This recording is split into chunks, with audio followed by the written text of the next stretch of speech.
Welcome back to Find the Juice. It's Teddy Slugger here again with your go-to source for MLB headlines, from dramatic walk-off wins to, coming up here in a couple months, unexpected trades. This past week has been packed with action. Before we dive into the top stories from the past week, Find the Juice had a 40-19 record on MLB bets last week, which is a winning percentage of 68%. We bet on every game. So 68% of every game played last week we won, for a profit of 11.1 units last week. And for the season, we are up 77 units on a winning percentage of 65%, going 282 wins to 151 losses so far this baseball season. If you want to get some of these picks before we set up our Patreon, our website, which is coming soon, go ahead and follow us on X and or Instagram. Both links are in the description below, and I will do my best to post every pick this company makes daily. This week we're starting in Houston, where the Astros have been making waves. Over this last weekend, they clinched a 3-1 series victory against the Seattle Mariners, and they were propelled in the final game of that series by a walk-off home run by struggling free agent signee Christian Walker. This series gave us the season debut of George Kirby, who gave up 5 runs in less than 4 innings, 3 2/3 innings to be exact. Kirby also struggled in his rehab starts down in AAA Tacoma, where he gave up 8 runs in only 10 innings. So should this be a concern for Seattle moving forward, or do you think George Kirby will get back on track soon? Let me know in the comments below. But for Houston, the dominance continued on Tuesday, May 27th, where they dominated the Athletics with an 11-1 victory, highlighted by Jose Altuve's second multi-home run game in only 6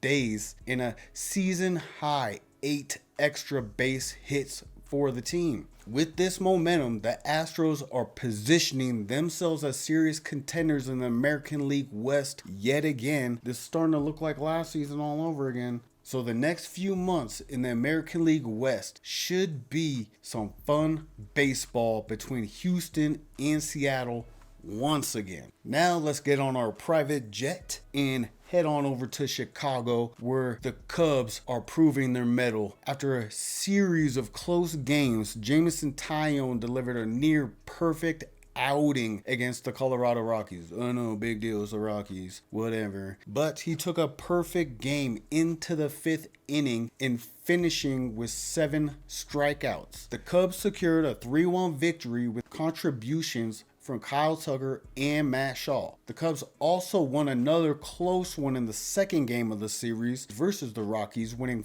4-3 in the 11th inning. The terrible weather in Chicago is making this series of what should have been blowout after blowout after blowout into an actually exciting series to follow. The Cubs are currently holding a 3-game lead over the St. Louis Cardinals in the National League's Central Division. The Cubs are currently the 3rd best hitting team in all of baseball, but let's see if they can shore up that 6th best rotation and 7th best bullpen only in the National League by the trade deadline to really compete with the National League's big dogs come this postseason. Now, before you see the pimp job of the week this week, this home run is crazy. I want you all to pay attention to exactly where this pitch was, and I'm going to tell you some numbers to show you just how crazy this home run was. Roll it. We have Jackson Merrill up, 8th inning against the Marlins,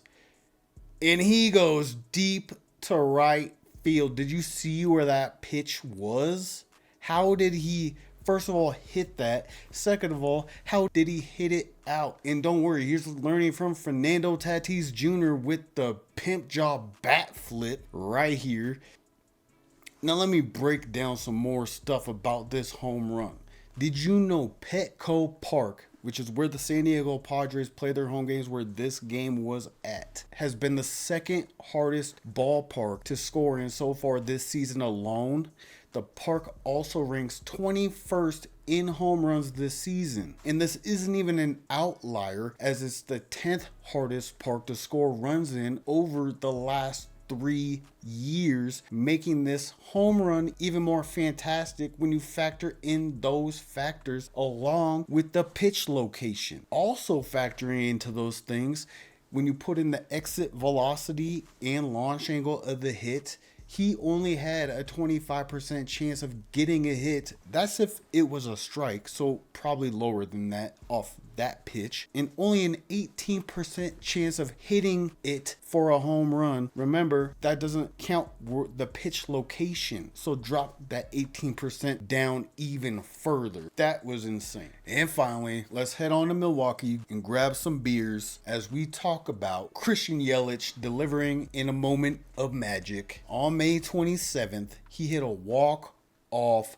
grand slam in the bottom of the 10th inning to defeat the Boston Red Sox 5-1, making it, believe it or not, his first career walk-off home run. Now, this was a great win for Milwaukee, who are now 7-3 in their last 10 games. And now, today as of this recording, which is May 28th, 2025, they have Freddie Peralta hitting the mound to try and sweep the Boston Red Sox. Milwaukee is already 6.5 games back in the division and sitting with a .500 record. Meanwhile, the Red Sox, who got off to a decent start this season, are currently sliding. They're now below .500 and have a 4-6 record in their last 10 games. And of those 10 games, 6 of those games have been against below average competition in Milwaukee and Baltimore. Boston has regressed into an average lineup. The starting pitching is still doing well, as the bullpen is still sitting middle of the pack. These contributions are not enough to compete in the division with the New York Yankees, the surging Tampa Bay Rays, and the Jays. And you can't even count out Baltimore if they can put it together and deliver like they did last season. Boston could actually finish last this season in the American League East. And that's a wrap for this week's news in Major League Baseball. We gave you walk-offs, we gave you great performances, we gave you a surprisingly good series. And be sure to like, subscribe, and comment. And if you need those picks to make some extra money, maybe so you can go on vacation this summer, remember to follow us on X and Instagram. And don't be afraid to hit me up also on there, and I'll give you some help. Until next week. Peace.